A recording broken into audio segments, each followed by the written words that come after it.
llama La Hermosa, para que pidiese limosna de los que entraban en el templo. Cuando vio a Pedro y a Juan que iban a entrar en el templo, les rogaba que les diese limosna. Gloria a Dios. Hermano, aquí estamos viendo las obras del Espíritu Santo o Hechos de los Apóstoles. Nos relata la Biblia aquí de hombres como Juan, como Pedro, discípulo de Cristo ya para este momento del relato de la Escritura, ya eran apóstoles. Pasaron por este proceso. A esta altura del relato de la palabra nos está mostrando que ellos están imitando o están practicando la enseñanza de Cristo, honrando los principios. En algún momento de este estudio de Hechos de los Apóstoles hice alguna crítica a la persona de Pedro, lo cual es algo razonable, pero en este caso están imitando de una forma, podemos denominarlo de una forma genuina, invitando al Señor Jesús. En este caso ellos están subiendo al templo a orar y según algunos datos más de la palabra nos muestra que la puerta que está mencionando aquí la Biblia está hablando de una de las entradas al templo, donde también está mostrándonos que estaban reunidos quienes, los necesitados. Estamos hablando del segundo templo que fue construido, justamente estamos hablando del templo de Jerusalén, ¿no? Que más adelante, según la profecía de Cristo, fue destruida y hasta en la actualidad está siendo simplemente ha quedado en proyecto para volver a construir, a reconstruir aquel templo. Bueno, una de las entradas, ya que el templo tenía varias entradas, según la palabra nos muestra a nosotros, según algunos datos de la Biblia y también estudio realizado, se puede interpretar que una de estas entradas también que daba al templo, también fue construido por Herodes el Grande.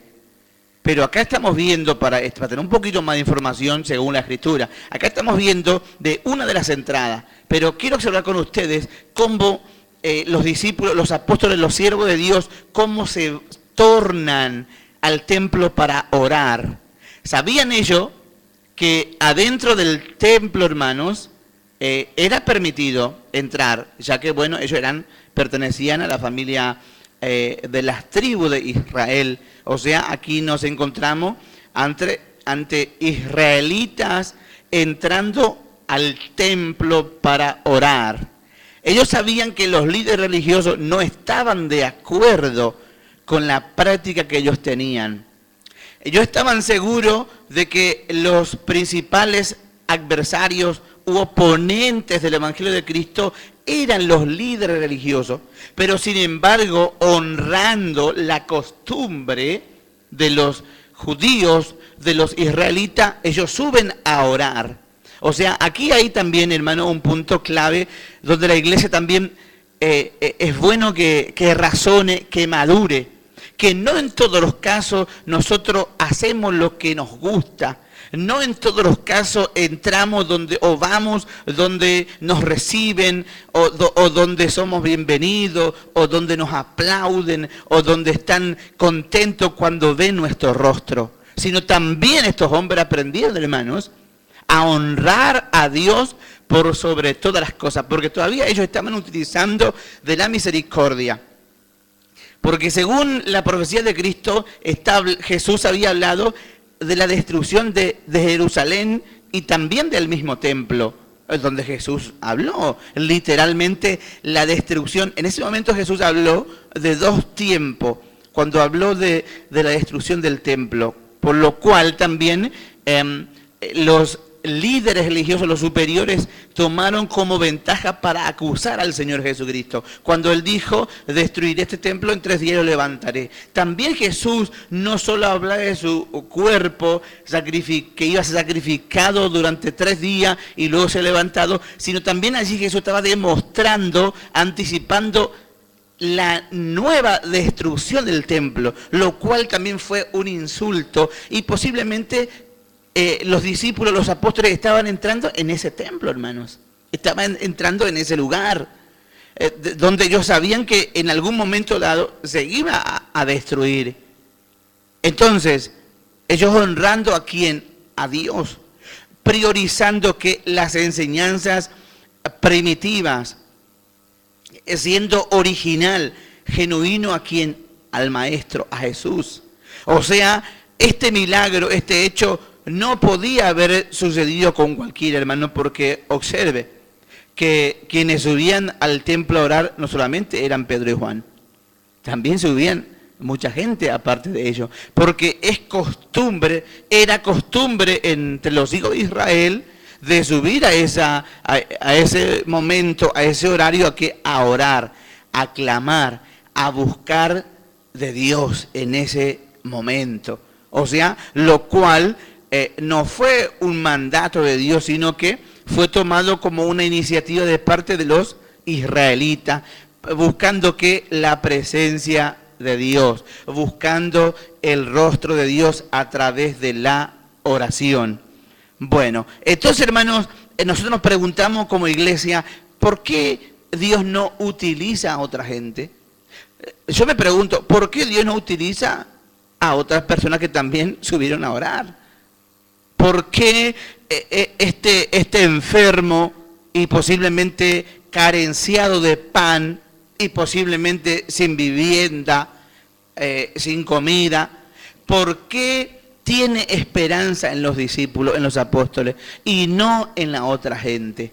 ¿Por qué les parece a los hermanos? ¿Cuál sería el motivo, no?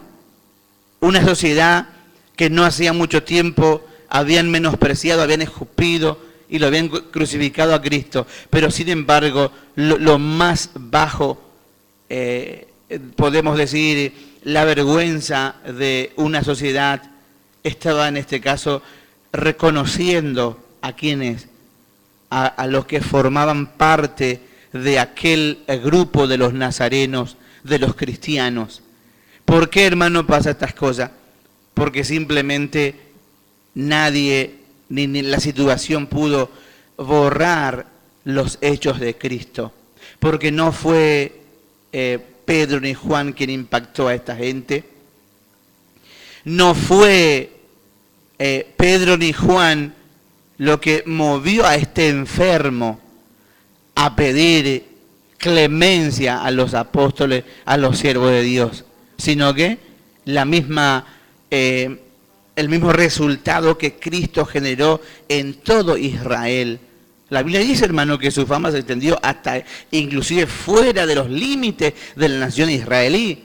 Entonces, todo esto, hermano, impactó la situación difícil, no borró los hechos poderosos, los milagros, las transformaciones, los impactos que produjo el Señor. No borró, hermano, porque es más fuerte las obras benéficas de Cristo Jesús que la persecución que Él sufrió de parte de sus mismos hermanos, de su mismo pueblo. Aún el imperio que gobernaba ese pueblo dijo, yo no encuentro nada malo en este hombre, pero su pueblo sí lo menospreció. Pero esto no detuvo para que la gente siguiera clamando, buscando, creyendo en Él. Para que la gente dejara de creer, hermano, esto no produjo, al revés, creció mucho más. Porque aquí vemos, hermano, Cristo actuando ya a través de sus apóstoles, a través de sus siervos, pero no actuó en cualquiera, sino en hombres que estaban orando, que estaban en constante oración. Usted sabe que el horario que está mencionando es un horario difícil de orar. ¿Usted sabía que la hora novena es un horario difícil? Estamos hablando ya, hermanos, un poco más del mediodía. O sea, un horario de descanso. No sé si usted está comprendiendo, un horario donde naturalmente el cuerpo pide un respiro, un cese. Pero ese es el momento donde los apóstoles suben a orar, ¿no? que muchas veces pareciera ser que la voluntad de Dios siempre va en contra de nuestros deseos, de los pedidos del cuerpo, de descanso, y decimos, pero lógicamente tenemos claro, lógicamente el cuerpo tiene que descansar porque si no el cuerpo se destruye, se enferma, claro, pero observemos una vez más, de que buscar a Dios son los momentos a veces más difíciles, donde el cuerpo quiere descansar, quiere dormir, donde el cuerpo tiene sed, tiene hambre, pero sin embargo se prioriza que la oración, la búsqueda, y suponemos nosotros que los apóstoles suben a buscar de la presencia de Dios en ese momento donde quizás la mayoría de los ciudadanos estarían descansando, pero ellos suben a buscar la presencia de Dios. Muchos dirían, hermano, pero es un momento seguramente de silencio y quietud. No, hermano, de que Dios pide ese momento de sacrificio también muchas veces para nosotros. Por eso es que Dios muchas veces se aleja, por eso es que muchas veces Dios ya no hace estos grandes milagros. ¿Por qué? Porque ya no oramos, porque ya no queremos dar ese tiempo para orar, ya no queremos dedicar, no, necesito descansar, tengo que respirar, hermano, mi cuerpo necesita, claro que necesitamos, pero sin embargo, nosotros si verdaderamente anhelamos, hermano, experimentar el poder de Dios, la mano de Dios, si realmente queremos que Dios obre, que Dios se mueva, tenemos que estar delante del rostro de Dios cuando Él pida, cuando Él llame. Para decir aquí que era costumbre de subir a ese horario, hermanos. Pero sin embargo, analizando, estudiando las Escrituras, vemos que se impuso como una costumbre porque era una necesidad para el pueblo que volvía de la restauración. Era una necesidad poder mantener la comunión con Dios. En otras palabras, buscar el momento oportuno para orar. El momento oportuno. Muchas veces nosotros dedicamos la oración, pero en otros momentos Dios viene a alta hora de la noche y nos dice, levántate a orar. O muchas veces en momentos determinados, mientras nosotros queremos darnos algunos pequeños gustos, Dios dice, no, tenés que orar en este momento. Entonces también ahí entendemos nosotros de que Dios es el quien pone las reglas. Entonces, ¿queremos experimentar el poder de Dios, hermano? ¿Queremos que Dios se manifieste? ¿Queremos que Dios haga grandes milagros? Muchas veces decimos es que ya la gente no cree. Muchas veces no es así, hermano. Muchas veces es que nosotros no estamos buscando de Dios. Porque a veces hay gente que tiene fe para ser sanado, pero no hay búsqueda. No hay hombres y mujeres, no hay niños, jóvenes, jovencitas que estén en constante oración, llenos del poder de Dios, constante búsqueda para que Dios se manifieste, para que Dios se glorifique. Esta gente, en realidad, cuando ellos proceden a esta administración, no es porque no tenían dinero, hermanos, sino que allí se estaba manifestando ya el poder de Dios. Aquí no quiere decir que los siervos de Dios andarían sin nada. Porque ¿qué enseña la Escritura, hermanos? ¿Qué enseña la palabra al respecto?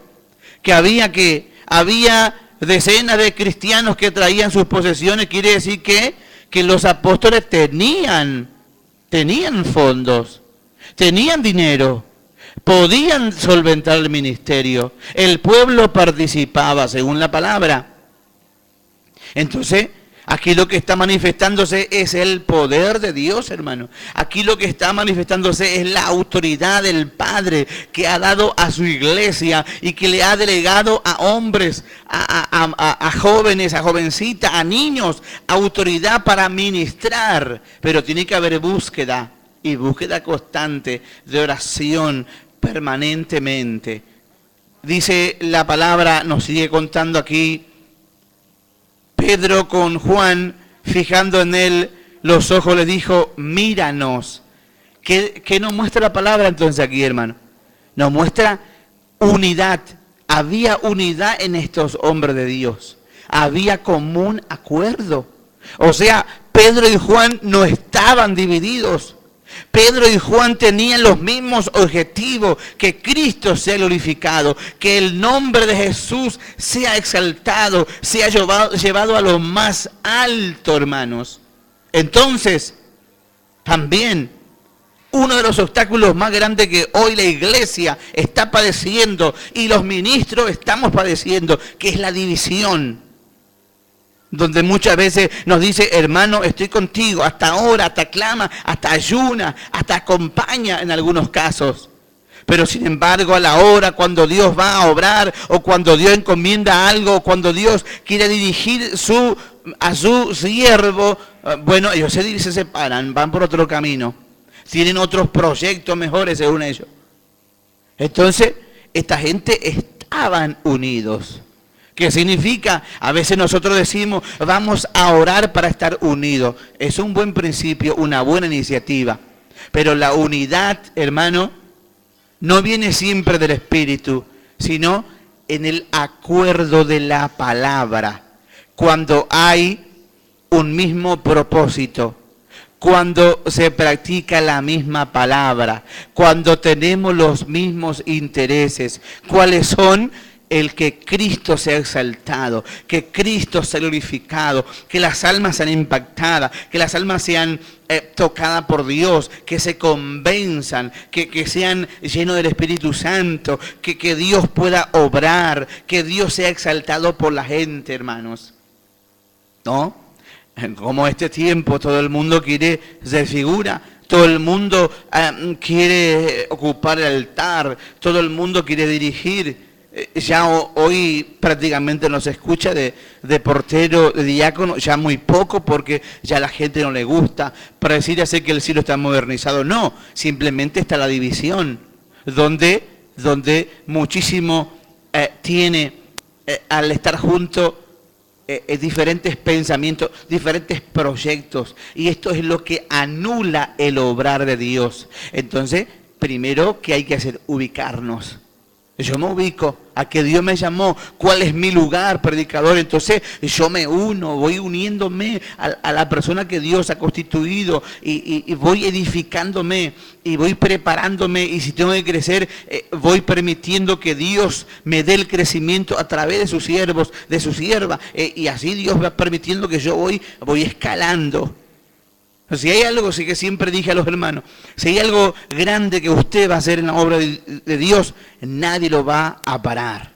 Si usted dispone el corazón, nadie lo va a parar. Pero para que esto suceda, usted tiene que ubicarse. Usted tiene que estar donde Dios le ha ordenado. Si Dios le ha dicho, estate allá con aquel siervo, allí tiene que estar. Acuérdese, Dios muchas veces va en contra de nuestros deseos. Lo que nosotros queremos, lo que nosotros pensamos. Dios a veces va en contra, hermanos. Simplemente ¿para qué? Para moldearnos a nosotros. Porque Dios quiere encarnarse en nosotros. O sea, Dios quiere tomar nuestros deseos, nuestros proyectos. ¿Para qué? Para que Él sea glorificado, para que Él sea el centro. Y los voy a ejemplificar. ¿Por qué les parece que Cristo en el monte de la transfiguración nos llevó a todos sus discípulos? ¿Sabe por qué, hermano? Porque no todos estaban todavía de acuerdo con su ministerio. Porque no todavía todos estaban crecidos. ¿Se da cuenta? Entonces es ahí cuando la iglesia debe despertar. No es que hoy me convierto al evangelio y ya salto al altar. No, no se equivoque. Si hoy hay gente que está enseñando así, bueno, si usted quiere extravíese, pero eso no es la verdad. Dios nos enseña primero a sujetarnos, a crecer, para luego llevarnos a las alturas. Por eso es que hoy, siglo XXI, está escaseando estos milagros, porque no estamos respetando la brecha. Estamos tomando otros atajos. Estamos creando nuestros propios caminos. Entonces Dios ya no puede obrar. Entonces Dios se va, Dios se aleja. Entonces, hermanos, necesitamos comprender y aplicar la palabra en nuestra vida. Dice la Escritura, ellos estaban unidos, míranos. No dice Pedro, mírame a mí que soy el pastor que Cristo levantó. Observe por favor conmigo, ese punto es esencial, hermano. Es para que también cualquier líder no levante la mirada, ni siquiera imagine ser superior a nadie. Sí, Señor, así tiene que ser el siervo de Dios. Para que Dios glorifique, porque Dios busca hombres y mujeres, niños, adolescentes, jovencitas, humilde está buscando el Señor. Cuando hablamos de humildad, no estamos hablando de persona que sigue cualquier rumbo, no estamos hablando de esto. Estamos hablando de personas inteligentes, estamos hablando de personas que son capaces en una edad muy corta de dirigir inclusive a pueblos. Sí, Señor, esto lo muestra la palabra, pero están capacitados a ubicarse. Esa es la humildad, ubicarse. Dios me colocó en esta banca todavía. Yo me siento en esa banca. Todavía estoy esperando. Pero pasó mucho tiempo. Todavía me estoy sentado ahí porque Dios todavía me tiene ahí en ese lugar. ¿Se da cuenta, hermano? Entonces, Juan podía haber dicho, yo soy el que más cerca estuvo. Estaba siempre al lado de Cristo, escuchando, aprendiendo todo. Participé, vi en algunos casos, a lo mejor estuvo tan cerca de algún paralítico, de un ciego que fue sanado, pero no fue así, no transmitió eso Juan, sino que él se une a la misión. Cuando hablamos de misión, estamos hablando de misión del Evangelio, no de misión de proyecto cualquiera, hermanos, sino del Evangelio, donde lo primordial es que las almas puedan oír el Evangelio verdadero, que las almas puedan tener una oportunidad, ya sea Dios utilizando a uno que está predicando o al otro que Dios está levantando o que Dios ha enviado. Entonces, aquí no había división, o sea, no habría contienda, y acá no se trata de tiempo. Alguno puede decir, predicador, pero esos fueron otros tiempos. Sí, Señor, comprendido. Puede ser que el círculo de ese tiempo le facilitaba, puede ser la opción. Pero pregunto, usted como creyente, entonces, ¿vive del círculo suyo o usted vive de la voluntad de Dios? ¿Se da cuenta? Que el Evangelio no tiene nada que ver ni con la cultura ni con ningún tiempo. No tiene nada que ver, hermanos. Sino que el Evangelio tiene el mismo propósito. Así como la palabra dice, cuando Cristo habla del Padre y dice, los mismos deseos del Padre estoy haciendo. Lo que el Padre quiere que haga, estoy haciendo. Porque Él estaba unido al Padre. ¿No se da cuenta? Esas enseñanzas cuando Cristo hablaba de la unidad, estaba hablando del común acuerdo, de que hablaba de la voluntad. Por eso la unidad verdadera del pueblo viene a través de la palabra, hermanos. Podemos orar años juntos, pero si no estamos de acuerdo en la palabra, hay cosas que Dios jamás lo va a llevar a cabo. En algunos casos Dios tendrá que dividir algunos grupos para poder hacer su obra. Nosotros lo hemos experimentado. Estamos contigo, pero estaban con otros proyectos. Estamos contigo, pero tenían otros pensamientos. Estamos contigo, oramos contigo, pero cuando Dios dirigía el ministerio, ellos no estaban en desacuerdo. Porque no les gustaba aquello. Y ir allá, ¿y por qué no? ¿Se da cuenta, hermano? Entonces, todo viene del concepto personal y de lo que uno ha aprendido.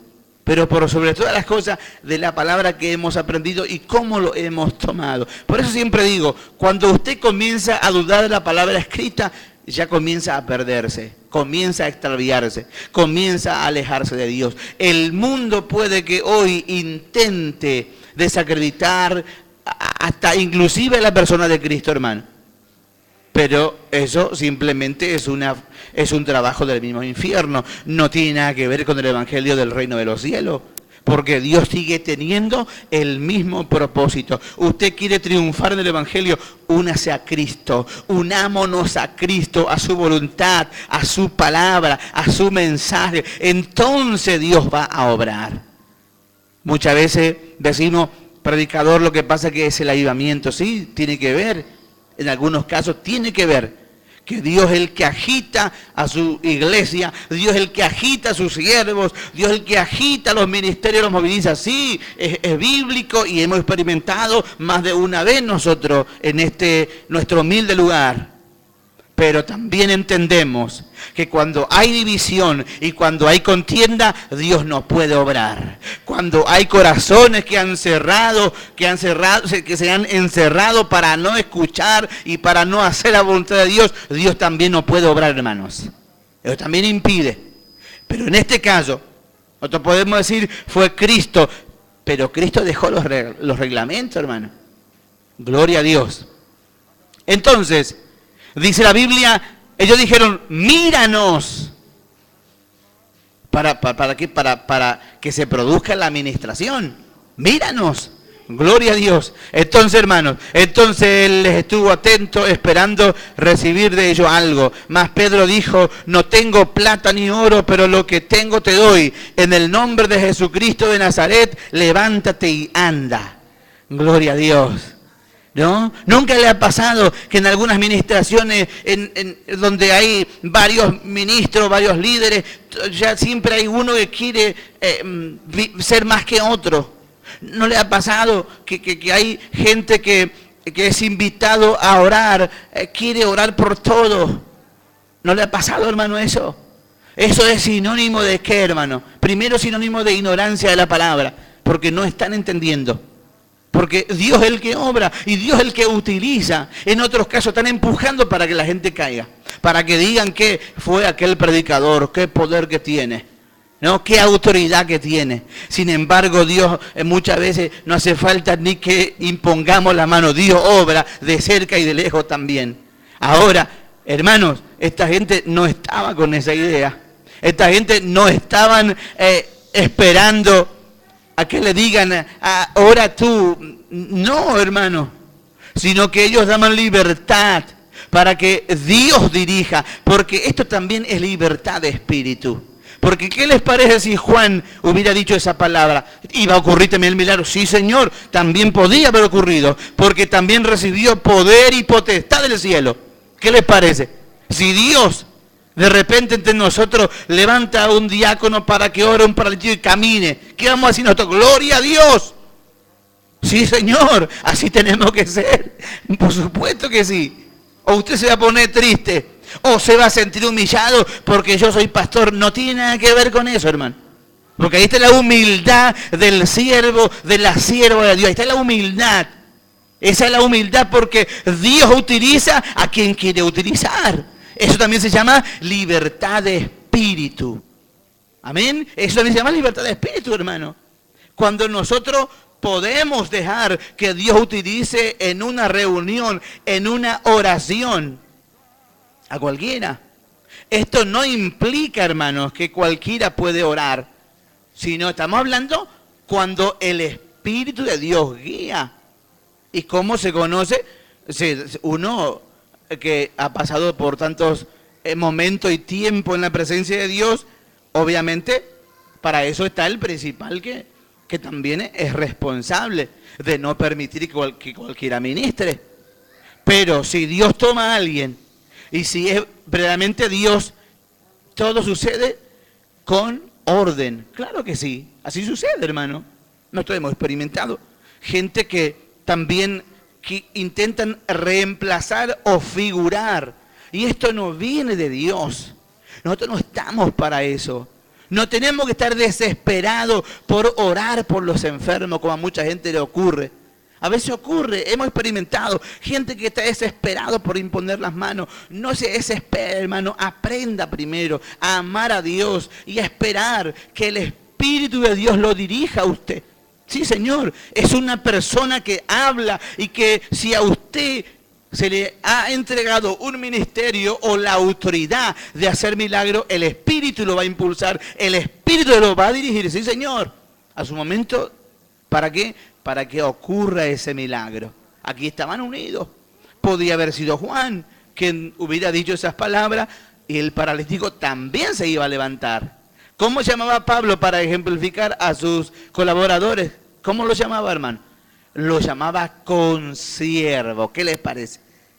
O sea, si Pablo, siendo evangelista o siendo misionero y fundador de una congregación, ya sea en Corinto, en la isla de Malta, podemos decir en Colosa, otro lugar también donde fue el apóstol, en Filipo, en Listra, ¿no? Pablo podía haberse, podía haber dejado caer el peso de su ministerio, pero sin embargo no. Y no se trata de tiempo ni de cultura, hermano, se trata de humildad. Lo llamó a sus colaboradores como a Timoteo, lo llamó consiervo. Él sabía que era un evangelista, pero todavía no estaba ejerciendo ese ministerio y ya lo llamaba consiervo. Hermano, esa es la humildad de un buen líder.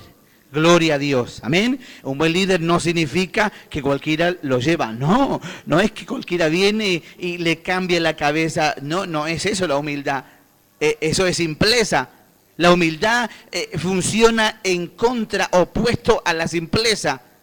La humildad es así, es inteligente, hermano. No actúa en cualquier lado, no utiliza a cualquiera, no obra porque sí, no, es ubicado. La humildad se ubica, hermano. Entonces, dice la Escritura, siguiendo este tema, Pedro le ordena y tomándole por la mano derecha le levantó y al momento se le afirmaron los pies y tobillo y saltando se puso en pie y anduvo y entró con ellos en el templo andando y saltando y alabando a Dios. Todo el pueblo le vio andar y alabar a Dios. Allí nos confirma que había gente también en el templo, hermano. Pero ellos no fueron a ministrar. Ellos no fueron a dirigir el culto. ¿Se da cuenta? Ellos no fueron a mostrarse, sino que Dios se glorificó, Cristo se glorificó porque Él quiso glorificarse en ese momento. Lo podía haber hecho Jesús a ese milagro. ¿Cuántos enfermos no fueron sanados por Cristo, hermano? Muchísima gente que también la palabra en algunos casos menciona, pero que no fueron sanados. ¿Pero por qué? Porque Cristo no quiso hacer la obra. Simple, hermano. No es porque no quiso hacer. Porque Jesús sanó a aquel paralítico que estaba allá junto al estanque, que hacía ya cuántos años que estaba en ese lugar esperando. ¿Y por qué no sanó a los otros el Señor Jesús? ¿No? ¿Se da cuenta? Entonces, esa también es ubicación. Cristo quiso sanar solamente a ese enfermo. Entonces, así también nosotros vamos aprendiendo los tiempos y los momentos donde Dios obra, porque Él quiere obrar. Por eso nosotros tenemos que glorificar a Dios cuando el Señor obra, cuando el Señor sana a un enfermo, cuando el Señor liberta a alguien que está atado. Si Él utiliza a alguien que para nosotros no es importante, que para nosotros es insignificante, levante la mano y diga, gloria a Dios, porque Dios lo ha hecho. Dios ha querido utilizar a su siervo, Dios ha querido utilizar a su sierva, Dios ha querido utilizar a este niño, a esta niña, a esta jovencita. Dios lo quiso utilizar, gloria a Dios. Entonces usted se ubica, entonces el cielo va a decir, por fin es humilde, por fin aprendió, gloria a Dios, el cielo se va a gozar con nosotros, hermano, si nos ubicamos, gloria al Señor. Entonces la palabra dice, hermano, aquí, en esta parte, no es que los discípulos, los apóstoles ayudan a que camine, no, sino que se produjo aquí un milagro. Acá se produjo, hermano, acá el poder de Dios enderezó los tobillos. ¿Usted sabe lo que es eso? Estamos hablando de una persona lisiada. Podemos hablar de persona que estaba con cierta discapacidad, en este caso de caminar. O sea, no es que simplemente los ayudó, le tiró las manos, sino que los tobillos, los pies fueron enderezándose, fueron puestos a su normalidad, como Dios creó al hombre y a la mujer al principio, o sea, sano. O sea, ellos tenían pie seguramente torcido. O sea, aquí no es que nosotros ayudamos a que el enfermo sea sanado, no, sino que era necesario. ¿Para qué? ¿Para qué? Porque esto seguramente el enfermo, que la gente que hemos experimentado los milagros, el enfermo fue enderezándose o fue alineándose los huesos que estaban torcidos. Fue el milagro. Hermanos, no es que aquí nosotros vamos a participar de los milagros, porque Dios puede ser que nos diga, ve a orar que yo hago el milagro. Dios puede ser que nos envíe, claro que sí, que Dios obra de esa forma. O puede ser que a través de un medio de comunicación Dios esté haciendo un milagro mientras predicamos o mientras oramos. Dios lo puede hacer, claro que sí. Pero en este caso, hermano, se estaba mostrando el milagro en el momento. Estaba viéndose cómo se enderezaban los huesos en su lugar.